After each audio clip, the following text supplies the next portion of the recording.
Authorities have said the shooting occurred during a targeted enforcement operation Tuesday, but DHS now confirms the victim, who was killed on his way to work, was not the intended target. Another tragic ice shooting has everybody losing their minds again. Hey guys, welcome back to the channel, your home for independent perspectives and analysis on politics, media, internet culture, and more. I am back home in Miami after a truly hellish trip back from New York City. I got stuck at the airport for like 10 hours because of weather delays and had to change flights and all that lovely stuff. Air travel really is the absolute best. I don't hate it or despise it at all. But anyway, I was glad to go on CNN and have the opportunity, and appreciate all the love and support from you guys who tuned in or have watched and shared the clips as well. Anyway, we're back home, and a lot of news is happening, so we're going to dive right into it. Up first, a really sad story, no matter how you feel about it politically or what side you come out on.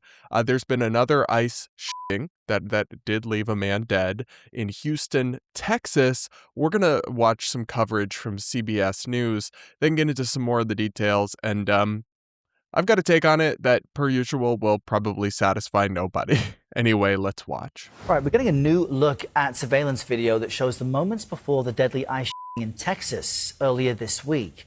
Authorities have said the shooting occurred during a targeted enforcement operation Tuesday, but DHS now confirms the victim, who was killed on his way to work, was not the intended target.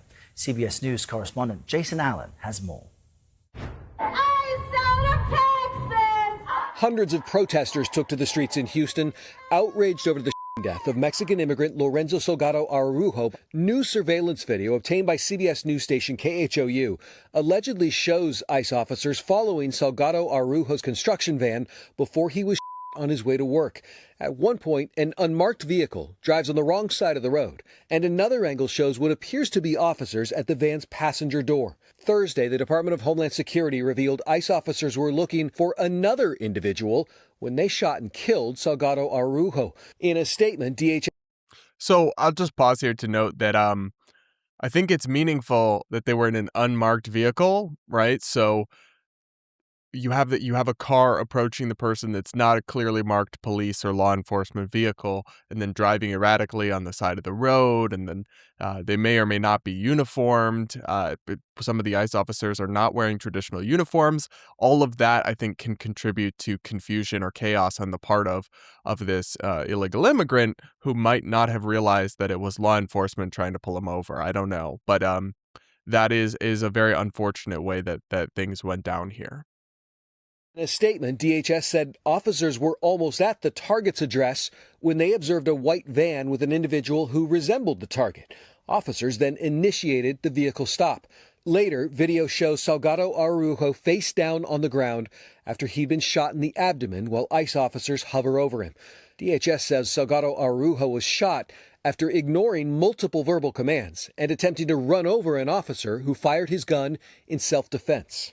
I am calling for a full investigation into the events that transpired yesterday. Salgado Araujo's son is calling for video of the actual shooting to be released.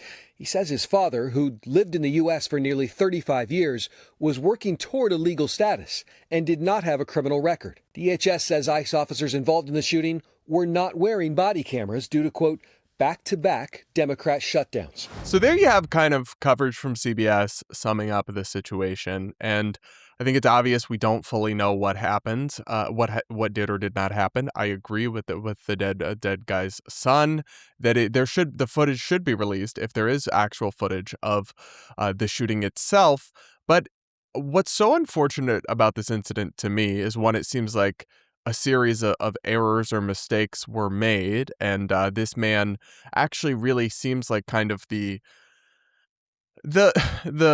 prototypical illegal immigrant who should not be prioritized for deportation. He's lived in the United States for decades. His children are American citizens. He has no criminal history. He's working and contributing to his community. I have always thought that perhaps there should be a pathway to legal status for people like that, but at the very least, they're not who should be prioritized for ICE deportations. That should be focused on, criminals and people abusing welfare and that sort of thing. That's always been my perspective, but it's not, the Trump administration's perspective, and they campaigned on mass deportations, and that's what the American public voted for, and it's not out of bounds or, somehow unthinkable to go and pursue illegal immigrants for deportation. Now, the comedy of errors here seems to be that the ICE officers were going to look for a specific person who presumably did have a serious criminal record or some reason to be targeted for deportation. They got close to his address, and presumably he was like, a Mexican guy driving a white van is the description they had of him. And they just saw a Mexican guy driving a white van and decided to stop him, but then engaged in this, vehicle stop attempt that went wrong. And we don't fully know what happened because obviously a vehicle can be a deadly weapon. And if you try to run over a law enforcement officer, then they are justified in using lethal force to defend themselves. But we don't actually know what did or didn't happen. I think, so for example, this is from the Washington Post, the migrants who saw the man killed by ICE in Houston say he did not ram officers. 3 men who were in the vehicle alongside Lorenzo Salgado Araujo are contesting the Department of Homeland Security's account of the fatal shooting, whereas DHS in their official statement said that the driver of the vehicle rammed an ICE law enforcement vehicle, refused to follow multiple verbal commands, and weaponized his vehicle in an attempt to run over an ICE law enforcement officer, which resulted in the officer firing his weapon in self-defense. The truth is that both sides seem to have already glommed onto a narrative, right? So you have progressives and Democrats saying, ICE murdered another innocent person. And then you have Republicans or many conservative commentators seeing the left is defending illegals trying to murder our ICE officers again. And I honestly don't know what happened, and neither do you. I don't know if the immigrants, including his brother who were in the car, are telling the truth. I don't know if these ICE officers are telling the truth or if DHS is telling the truth. They have been caught repeatedly with their initial version of these altercations or incidents not being true. So I don't necessarily believe what DHS says about what happened here, but also the other immigrants in the van, including his brother, aren't necessarily unbiased witnesses either. So we don't know what happened. I think we know enough to say that it's objectively very sad that he was killed. It sounds like he was a good person. It sounds like this was a misunderstanding or an altercation that went wrong and is really just a horrible thing for everyone involved. That said, I think it's obvious that whenever you try to deport millions of people from the country, you're going to have altercations that go astray.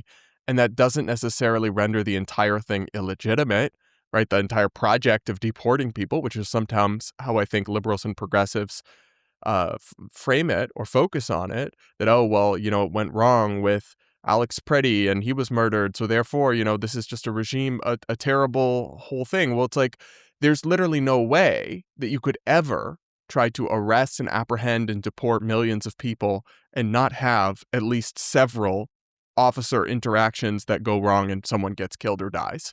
That's just and the flip side from the conservative or Republican perspective would be that, how many lives are they going to save by getting dangerous people or violent people out of the country?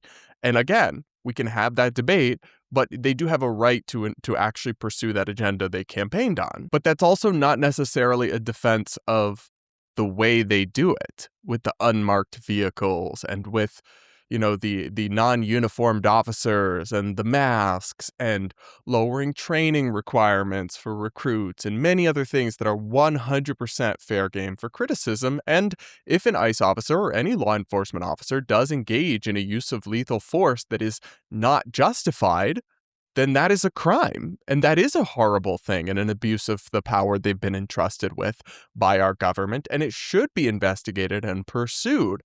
But again, I don't think we have enough information. And that's like the least satisfying take here. I guess everyone is going to want you to get off the fence and pick a side and stand up for this or that.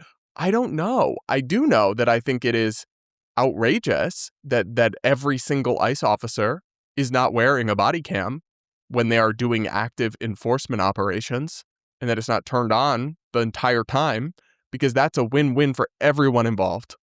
At least it should be, right? Because it shows then there's no ambiguity. There's no he said, she said about what happened. Though you could still argue over how to interpret the footage. At least when there's footage, then we have something to go off of as to ascertain the actual truth of what happened. And then two, it also, so it helps you if ICE officers abuse their power or use force in a way that is unlawful or unwarranted, it helps hold them accountable, but it also helps show that they are justified if they are justified, right? So to me, it's a win-win for everyone. I don't fully understand. I've tried to look into this, why they are not more widely distributed, the body cams, why this wasn't always a policy.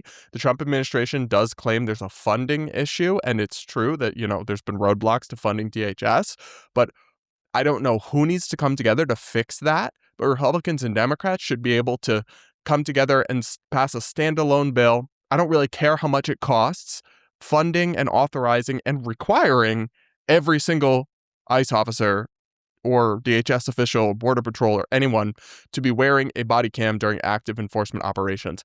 That is not controversial. That is common sense. That's something everyone should be able to agree on. And it's a real problem. It creates a real problem in these instances when we don't have that. So all I can really say about this is that we need a fair, objective investigation, and we've got to address the body cam situation ASAP, because as long as you are trying to deport people from the country, right, and they are going to keep trying to do that. I might not disagree with who they're necessarily targeting or have the same views about immigration writ large as the Trump administration, but they're going to keep doing that. Then there will be altercations that go wrong, whether they're mistakes, whether they are just situations that get out of control, or whether they're like targeted attacks that go wrong, like somebody trying to fight or kill an ICE officer. That happens as well, and that's despicable. All the more reason to protect everyone involved that there should be body cams at all times during active operations. I don't understand why there isn't one or why anyone thinks that's an acceptable state of affairs. But listen, I think this is a really sad and tragic situation. I completely understand why people are upset about it.